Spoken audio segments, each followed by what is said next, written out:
it together.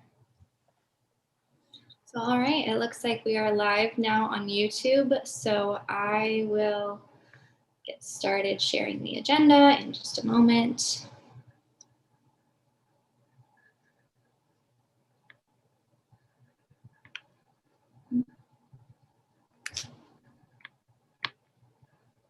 Can everyone see that?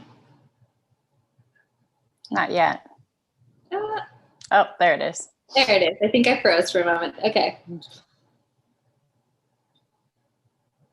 All right. So we're ready. We're live. We are live and ready to go. Okay. So I'd like to go ahead and call the Engaged Families and Community Pillar Committee meeting to order. And as far as roll call goes, I mean, is there like a list of people that are normally on this committee that aren't attending? Oh, there it is. There it is. I think I froze for a moment. Okay.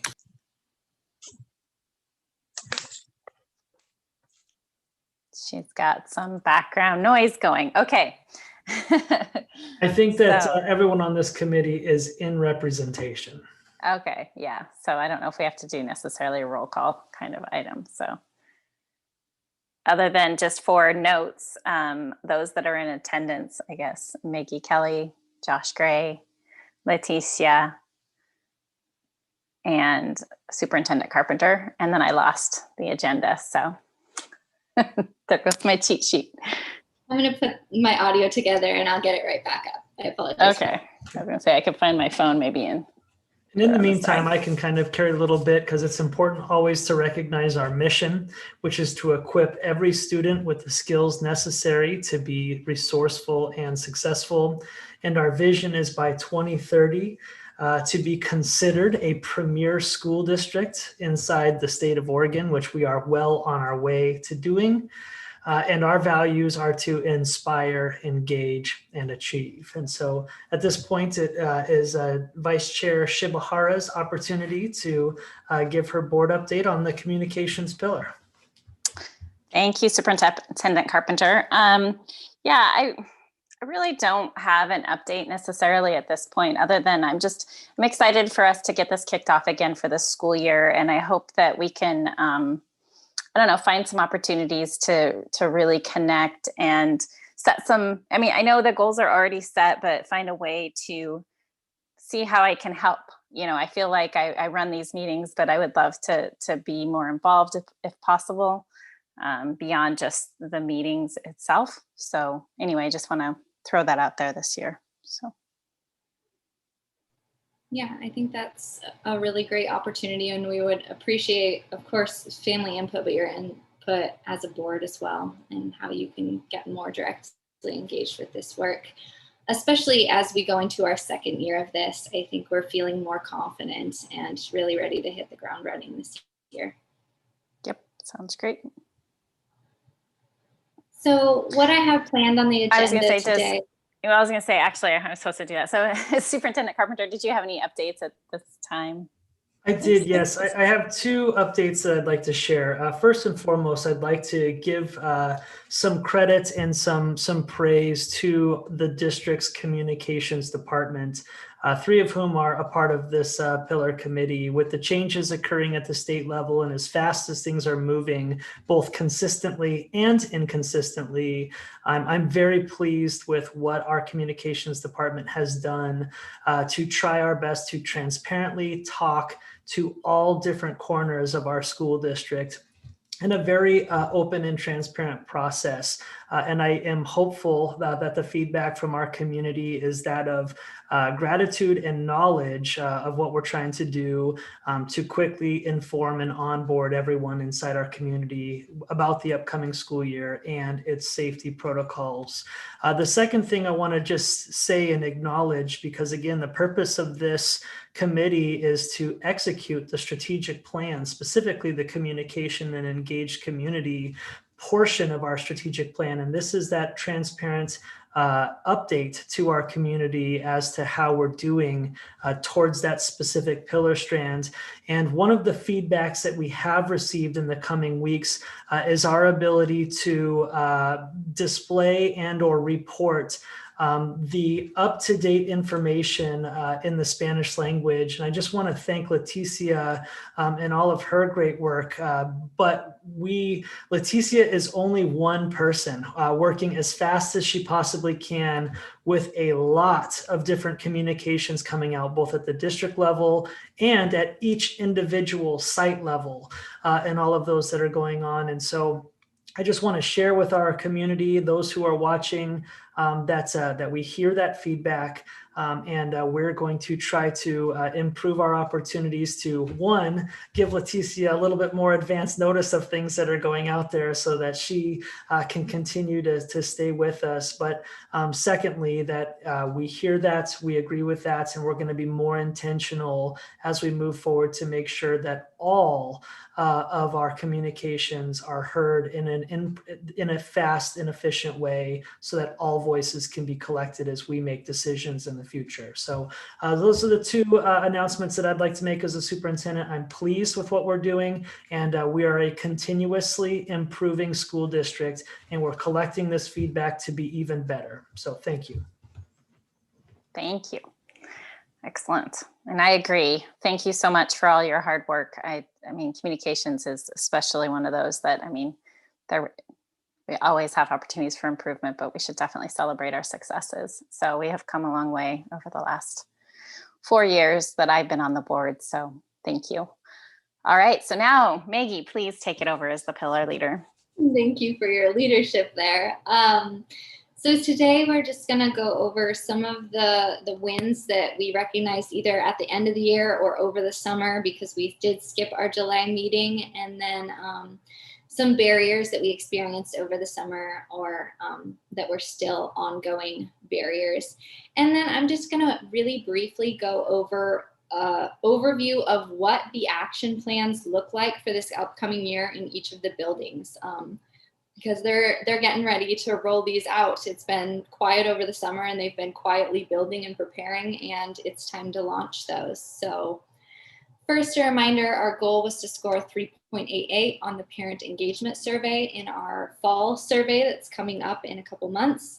We blew that out of the water by scoring a 3.97, but we still have a lot of areas of growth. We saw areas that were a little bit stagnant, that a lot of our building leaders in particular have built their action plans around again. So definitely excited in the direction we're going, but room for growth. Another win, and I want to encourage anyone to stop me at any time if you have a question on anything, comment. Another win we had was we rolled out our Fire Up video series. We did just one video last year to get people excited and to know it was coming. That's our student video series. And the reason that Superintendent Carpenter made that shift and decided to do that communication was very strategically. We are a student-centered district, and it's time that we make our action plans very student-centered. So we really want our communications department to be focused around students and to be amplifying students' voice and communicating to kids. So it was a really good success. The first one we launched had over 500 views on YouTube alone, and it is our 4th most watched video. And I think the top 2 are graduation videos, so that was just a gimme anyway. So it has surpassed a lot of the Super 60s, and it was well received by staff and by families. So we think it's working, and we're excited to really kick that video series off this next year. Another exciting win we had today, thank you, Leticia, and Josh, we sent out our first Spanish Super 60 Seconds. We sent it out to Spanish-speaking families via text, so that they can just easily click on a link and go to YouTube via their phone. And that's just part of our response to closing some gaps with our Spanish-speaking community. We have so many communications going out, and Superintendent Carpenter really recognized that it's such a wide scope. And so we're really trying to cover as much as we can and close some intentional gaps. Another thing that Leticia has been working on that she did a great job with was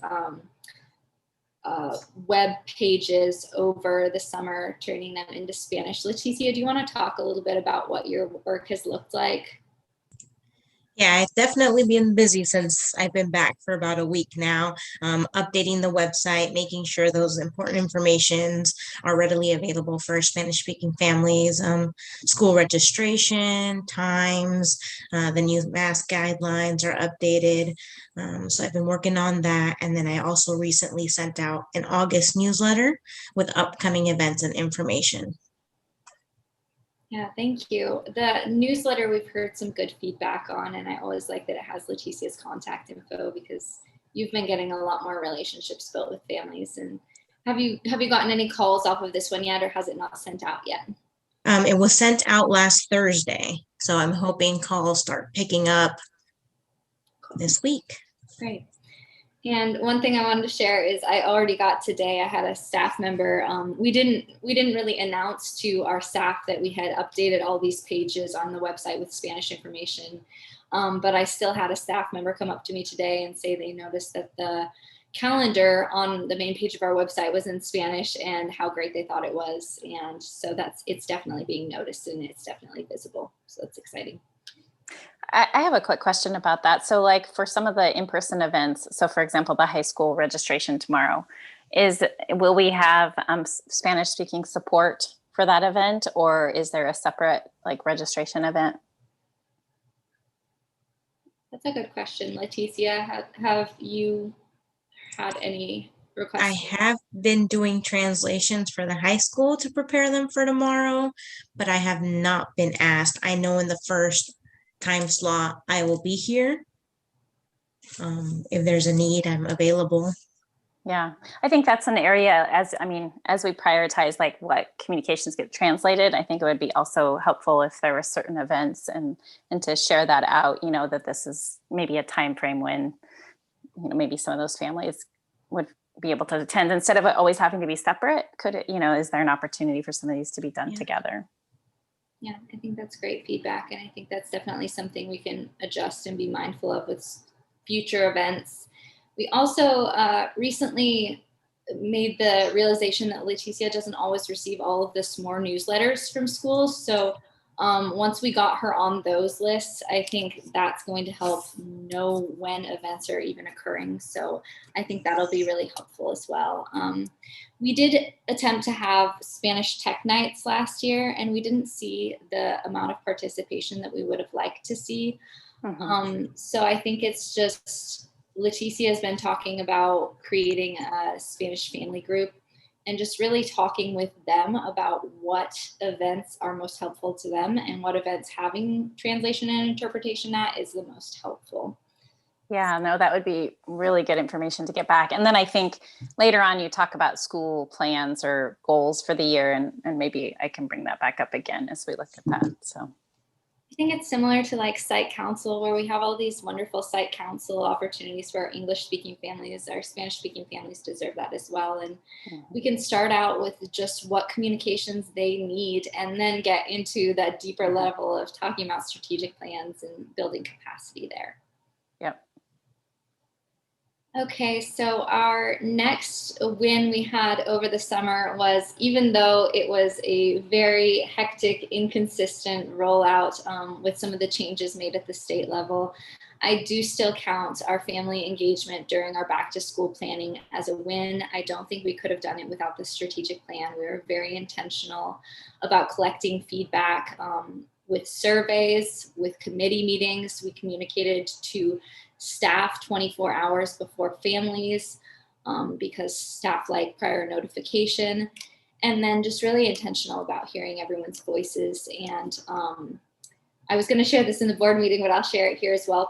I did some number crunching, and about 18 to 20% of our document changed from the draft to after our committee meetings and surveys. So about a fifth of our entire 18-page plan physically changed after receiving that feedback. So I think it's a testament to how much we really do value feedback and look to integrate it into our final plans when we are able to maintain local control, of course.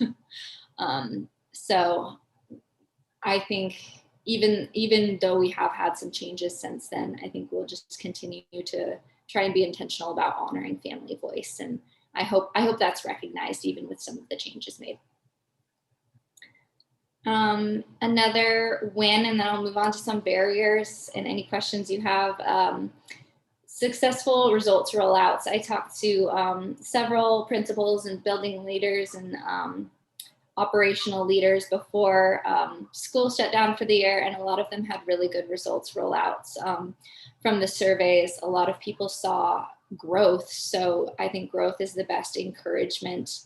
And people were anecdotally sharing, teachers and people in the community were sharing that it is working, that they are seeing changes in the level of engagement of families, and that the actions are slowly starting to pay off. So I think the flywheel is just really starting to move. And I think seeing that growth in our survey results was encouraging for a lot of people. So I think next year, hopefully with that encouragement, some more of our staff will feel ready to dive deeper into the work, because this has been such a leadership level effort. And I think our teachers can really get enthusiastic about this work, because the efforts they put in this last year really did make a difference. And I think we have a lot of opportunities to do professional development to get them more comfortable with the work as well. Any questions about the wins? Okay. So some barriers, some of these are summer specific, some of these will carry on. A big barrier is summer engagement levels. I didn't see the big engagement dip like we usually have this summer.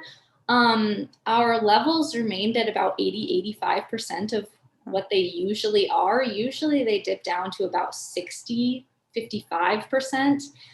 So we retained quite a bit of our audience, and I attribute that partially to great communication from the whole team, but also just things are changing, and people are staying tuned into those changes. So we were able to maintain a lot of our metrics on social media, on YouTube. They did dip a little bit, but really I've been pretty impressed with that. But it is harder when you think of meetings and getting people together. You just know that you're not going to have that there. And we've also tried to be mindful of limiting and streamlining communication to give our families a little bit of a break. I think we only sent out one survey over the summer, and that was our back to school plan. And that was a very intentional and difficult limit to set, but our families needed that. Another barrier is just stability. The changes are hard, and it's hard to, as Superintendent Carpenter mentioned as well, it's a little bit of whiplash, and it's hard to make sure communication rollout is super effective when things are going quickly. It's also difficult to feel like our community's wishes are honored all the time when these changes occur above our heads. So that continues to be a struggle. And then additionally, the spotlight is always on these COVID changes, when we would really like to start some more conversations around student achievement and our facilities and school bonds and all these important conversations that we know haven't gone away. So I don't understand the statement after stability, need to address essentials, limits, other communication. Oh, so you need to address the essentials, which then limits our ability to communicate about the other topics. Yeah, exactly. Okay, I get it now. Yeah. So you're just explaining. Spotlight is always on that one. And if we address anything other than COVID, sometimes we know that the interest is really in what's going on with COVID and back to school. So it has to be very intentional, I think, and targeted, and have a very specific goal or outcome in mind, and yeah. I think we can also front load this COVID information and then move into other topics. And I think once students get back in the classroom and people settle in, we'll be able to start having some of those important conversations again. And we have had some. We had podcasts about portables, and we've been integrating them back in there. But it's definitely taking up a bulk of the communication right now.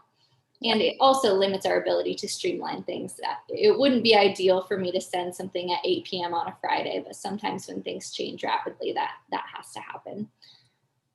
And then lastly, just as Superintendent Carpenter mentioned, also a continued need to synchronize Spanish and English communication. we saw this when we brought on communication just in general. It takes a while to fully utilize a new position in the district. And I think I can do continued work on making sure that Leticia is fully accessible and fully plugged into all the resources so that our families really are able to fully utilize this. But I've seen a lot of growth, and Leticia has done tremendous work making individual relationships with families. So just definitely continued work there.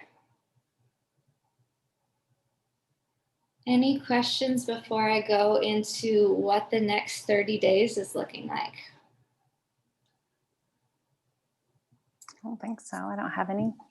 So what is going on moving forward is our rollouts were completed at the end of last year with staff. And now it's been kind of just behind the scenes preparing for the start of the year. Some people have already started their plans. You can see evidence of that in some back to school communications that have been sent out from the building level. A focus on things like prepping families. Like I got a call today from transportation and they're talking about a communication app. I know they're already thinking about it. They're putting the groundwork down. It's just getting people back in the buildings and families back tuned in, back from vacation. Another thing is that our 90-day bullseye, that's a focus of our work. I think you could see it behind Leticia's head. Our 90-day bullseye is something that we're going to focus on, our big focuses, things that we're experimenting and exploring with. And a lot of those, I'm going to grab it right now. A lot of those are around communication. So I'll just read those so I can still have the agenda up. But one is tech investment in communication, increased financial communication, student communication from the district level. So as you can see, some of these big bullseye targets for us are things that we've built action plans around. Student communication from the district level. That's the reason that Superintendent Carpenter integrated in the Fire Up video. We're planning to do a monthly financial communication next year. So we're using this document to build plans around as well. So is that in part of our, what was that, dashboard stuff, or is these new action plans for this year, or? I don't know if we have it as part of our dashboard. Really what we use it as is kind of a guiding document to make sure that our action plans are addressing these things. And some of them are big aims, like being student-centered. Like that's something all of our action plans should be. Another big aim is improving leading measures. And that's something we should build into our action plans, making sure that they have good data collection abilities. And so then, this bullseye is for the whole district. It's just a lot of them are communications related. yes. Gotcha. There's a wide variety on here. But yes, there's definitely a focus in communication because, as you said, communication is always something that can be improved. And is this something that's going to be presented at the school board meeting on Thursday, Superintendent Carpenter? I don't know if we've seen this yet. We absolutely can. It wasn't the intention as really this pillar meeting, kind of the place for that, but I think it's appropriate to ask Maggie either to share that on her behalf or for you to share it in your board report during that time. Either way is fine. Yes. Yeah, I can pull it up now. Well, no, I mean, yeah, okay. Sure. Either way, I guess if I could get a copy of it to take a look at it, I don't, Yeah, I can do that. determine what to do with it. It's just, I think, information that I haven't necessarily seen yet. I will attach it so everyone is able to see it with the meeting minutes after this. Perfect. And we're talking about the 90-day bullseye, correct? Yes. Yeah. Yeah. And so that's also available when we did our 90-day cycle rollout to the entire community as well. And so that document is public and available for all to see. And it's how we're building our execution plans for the next 45 days, which is the beginning of the school year until we finish that cycle. Excellent. Cool. The last thing I'll share on the next 30 days, one thing that is an intentional focus is onboarding of new employees, making sure that they have the tools necessary to execute good communication.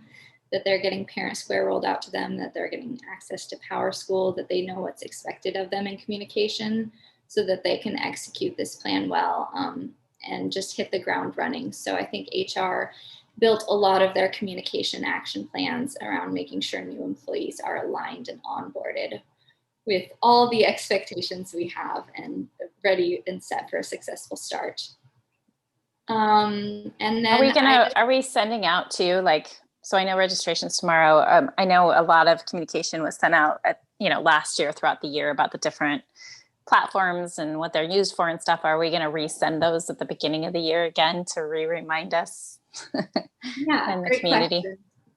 So we have a s'more that's planned for 2 weeks from now that goes over again all of the communication tools, and we have a little diagram that shows each app and what each app does and then what each platform does. So we do have that, and we're excited to roll that out. We also have it in our back to school newspaper edition that is publishing next week.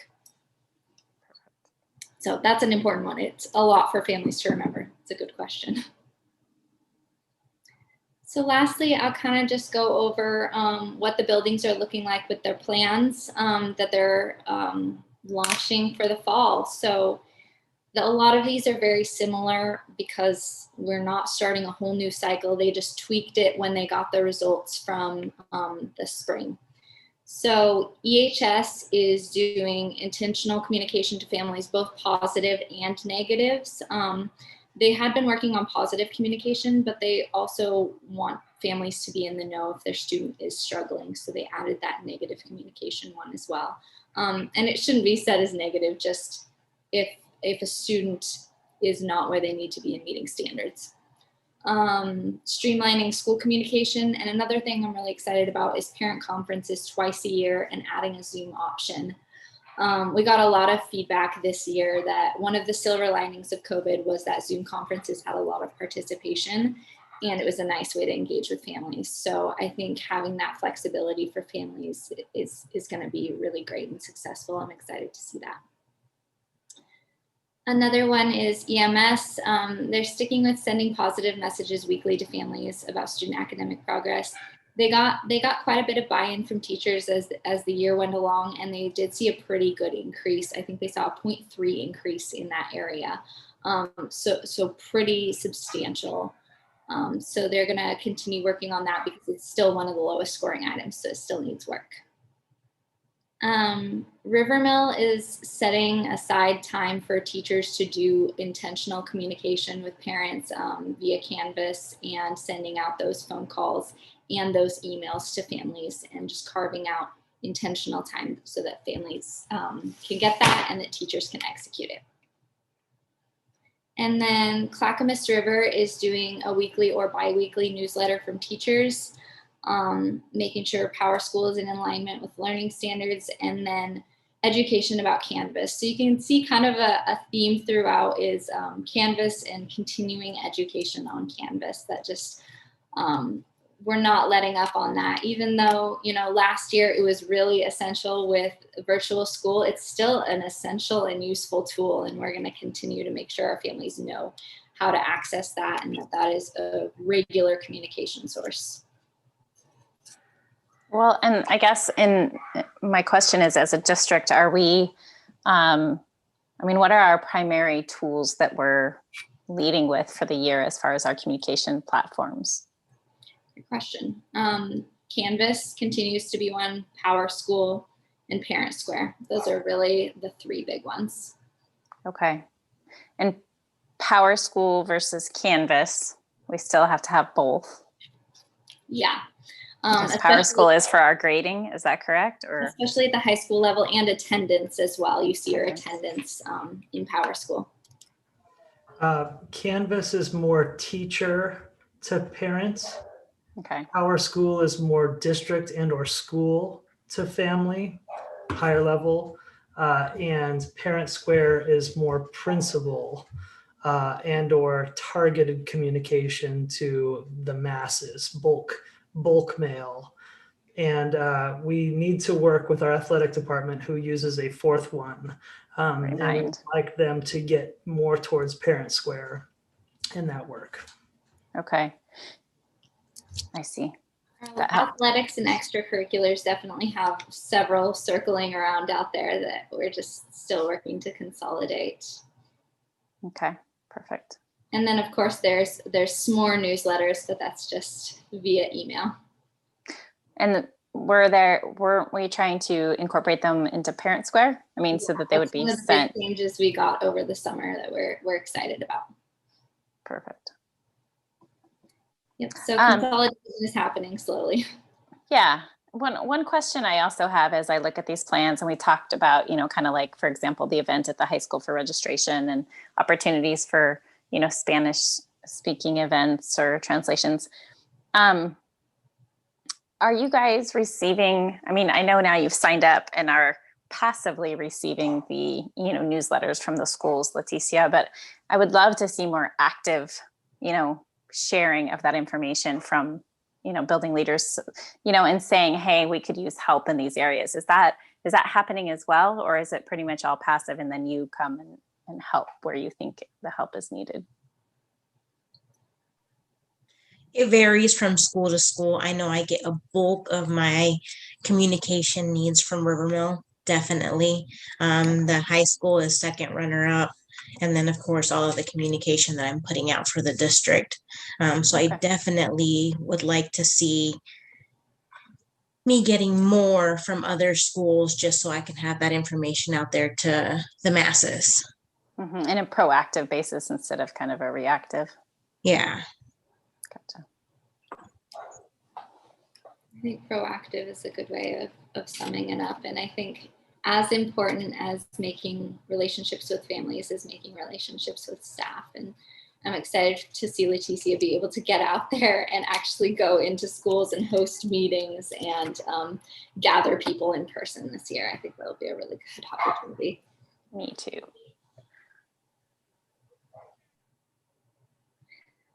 Well, any additional questions, I will make sure to send out minutes and I will attach our bullseye and just some notes on where each building is at in their action plans again. Yeah, no public comment or questions? Nobody signed up to speak, no. Any other good of the order? I guess our next meeting, is that a holiday? We probably want to move it or maybe not. Yeah, let me look again at September. So the 6th, would the 13th work for everyone on this screen at 6 p.m.? The 13th would be Monday. Yes. Okay. That would work for me.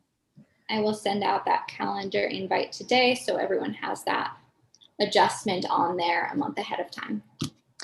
Who else is on the committee? Is there anybody besides me? We also have Trevor Searing. He wasn't able to attend this evening. Excellent. Perfect. It would be great for the good of the order if we could potentially find a Spanish-speaking mother or father that might be willing to be a part of this committee. If we could maybe try to diversify a little bit to collect some more voice in that area.